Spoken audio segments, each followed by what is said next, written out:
Salam. Bu videoda bərabər tərəfli üçbucaq üçün Viviani teoreminin ixtiyari üçbucaqda ümumiləşməsini verəcəm və nəticəsinə baxacağıq onun. Öncə bərabər tərəfli üçbucaq üçün Viviani teoremini isbat eləyək. Deməli, ABC bərabər tərəfli üçbucaqdır.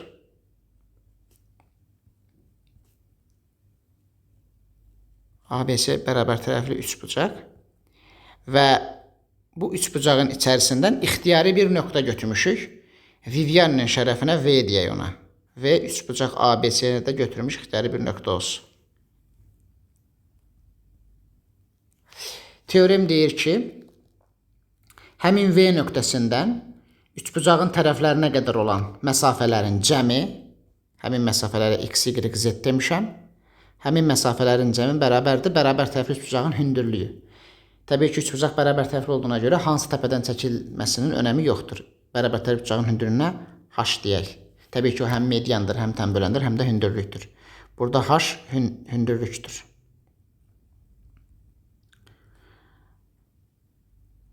Yəni, bərabər tərəfli üçbucağın içərisində alınmış ixtiyari nöqtədən tərəflərə qədər olan məsafələrin cəmi üçbucağın hündürlüyünə bərabərdir. Bu teoremi isbat edəcəyik. İsbatı.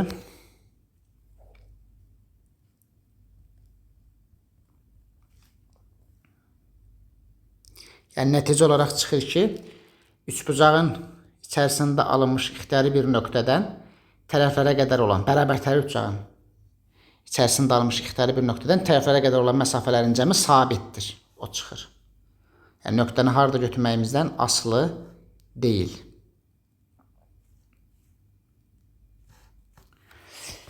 İndi teoremimizi isbat edəcəyik. Bu V nöqtəsini üçbucağın təpələrinə birləşdirək. Təbii ki, bu hündürlüklər bizə sahə xatırlatmalıdır. Yəni, biz bu V-ni təpələrə birləşdirdiyimiz zaman bu x, y, z artıq hündürlük vəziyyətinə gəlir. Onlar hündürlük olur. V nöqtəsi buradadır. Sahənin toplanma aksiyomuna görə bərabər tərəfli üçbucağın sahəsinə S desək, S bərabərdir. S üçbucaq A, B, V plus S üçbucaq A, S, V plus S üçbucaq B, S, V olur. Toplanma aksiyomuna görə. S təbii ki, bərabər tərəfli üçbucağın tərəfinə A deyək. Yəni, AB, BC, CA hamısı A-dır. Bərabər tərəfli olduğuna görə. O zaman bərabər tərəfli üçbucağın sahəsi A vurulsun H bölə 2 olar. ABV üçbucağının sahəsi nə olacaq? ABV-nin sahəsi A vurulsun Z bölə 2 olacaq. Tərəf vur hündürlük böl 2. Plus ASV nə olacaq? O da A vurulsun Y bölə 2 olacaq. Plus BSV nə olacaq? O da A vurulsun X bölə 2 olacaq. Buradan da 2'lər getdi. A-nı mötərizə xalinə çıxarsaq A da gedir və H bərabərdir. X plus Y plus Z düsturu isbat olundu. Buna aid də xeyli suallar var. Bərabər tərəfli üçbucağın daxilində götürülmüş bir nöqtədən tərəflərə qədər məsafələri 3, 4, 5 versə məsələn, hündürlük olacaq, sahəni soruşur, hündürlük 12 olacaq. O zaman H kvadratı kök 3 bölü 3-dən 12'nin kvadratı kök 3 bölü 3, 144'ü 3'e böldük, 48 kök 3 tapıldı yəni. Buna aid də bir xeyli suallar var. Yəni, asan da bir teoremdir, isbatı da çox çətin deyil. Bu videoda bu teoremin ixtiyari üçbucaqda ümumiləşdirəcəyik. Teorem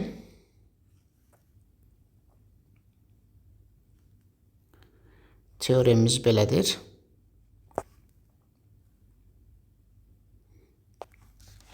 İxtiyari bir üçbucaq, yəni bərabər tərəfli olmasına gərək yoxdur. İxtiyari bir üçbucaq çizdik buraya. ABC ixtiyari bir üçbucaq olsun. Və bunun içərisindən ixtiyari bir nöqtə alaq. Bu nöqtədən tərəflərə qədər məsafələrə baxaq. Bayaqki kimi. Amma bayaq üçbucağımız bərabər tərəflidir. İndi bərabər tərəfli deyil.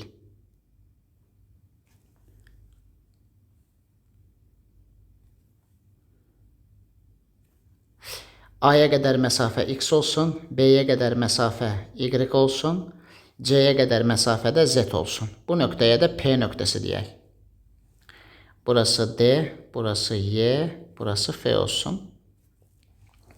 Teoremimiz bu olacaq. X bölünsün, x A tərəfinə çəkilib, x bölünsün h-a plus y bölünsün hb plus z bölünsün hs bərabərdir 1. İxtiyari üçbucaqda. Burada P nöqtəsi ABC üçbucağına daxil olan bir nöqtədir. Və bu teorem yuxarıdakı teoremdən, Viviani teoremindən daha güclü bir teoremdir. Niyə? Əgər xüsusi halda üçbucağımız bərabər tərəfli olsa, h-a, hb, hc hər biri h olar. O zaman hər iki tərəfini h-a vurduğumuz zaman x plus y plus z h çıxar. Yəni h-a, hb, hc-nin hər birisi hamısı bərabər olanda x, y-in z h çıxacaq və bu teoremdən də Viviani teoremi alınır. Bu teoremi isbat eləyək. İspatı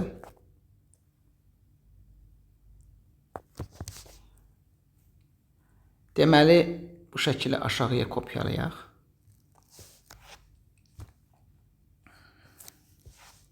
Yenə bayaqki kimi eyni ideya. Bu P nöqtəsini təpələrə birləşdirim. Onu birləşdirirəm ki, bu x, y, z hündürlük, üçbucaqların hündürlüyü vəziyyətinə gəlsin. O məqsədlə.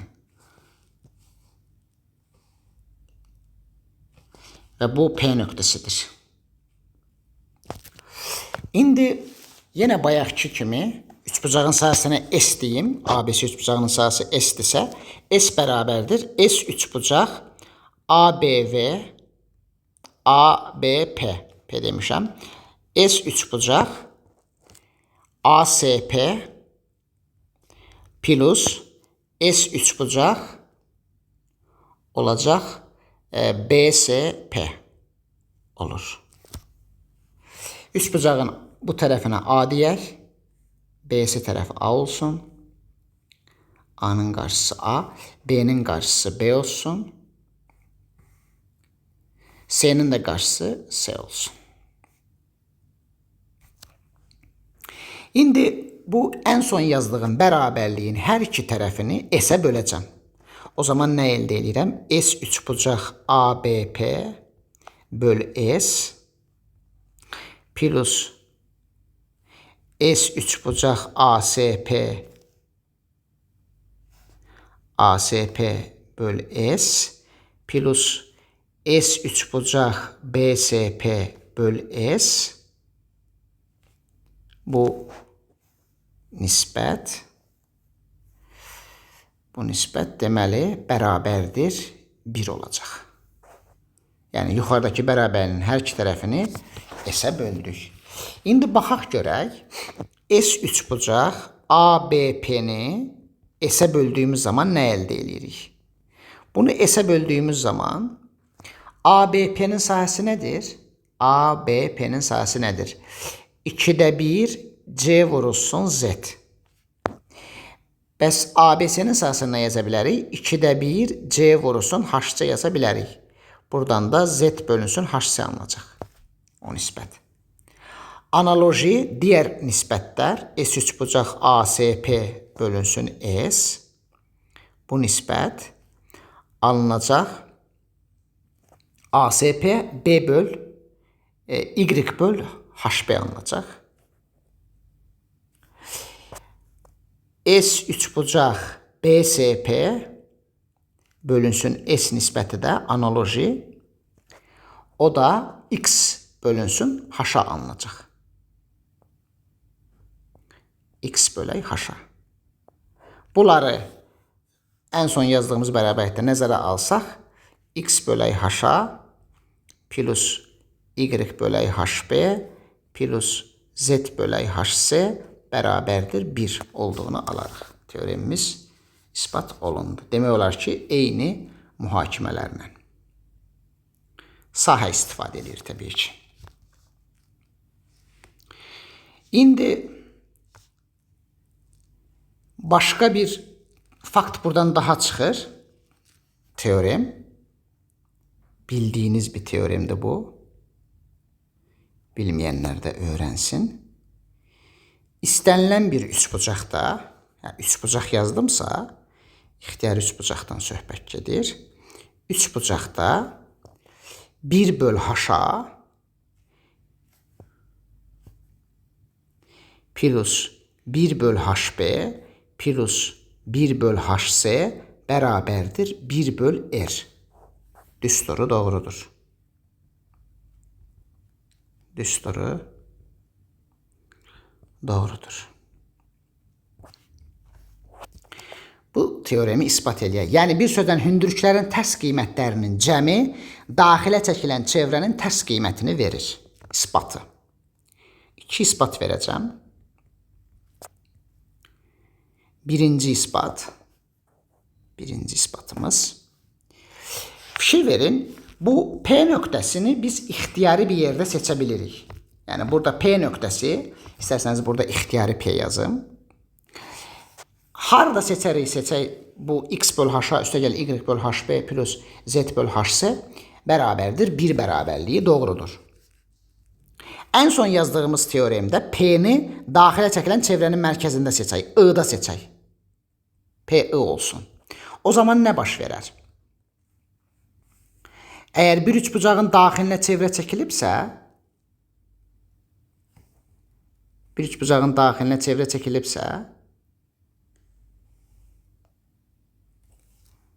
o zaman həmin çevrənin mərkəzindən tərəflərə qədər məsafə,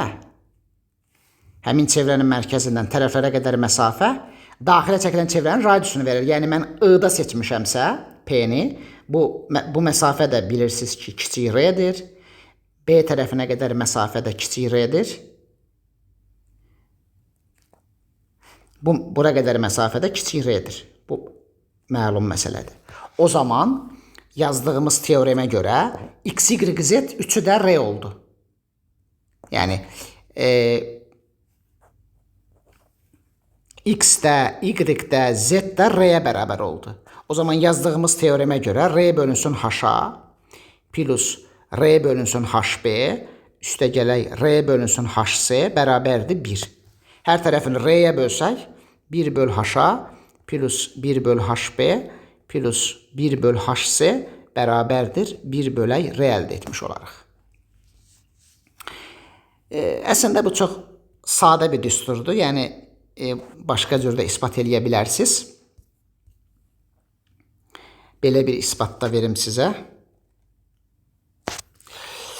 H-a nəyə bərabərdir? Məlumdur ki, S bərabərdir AH-a böl 2.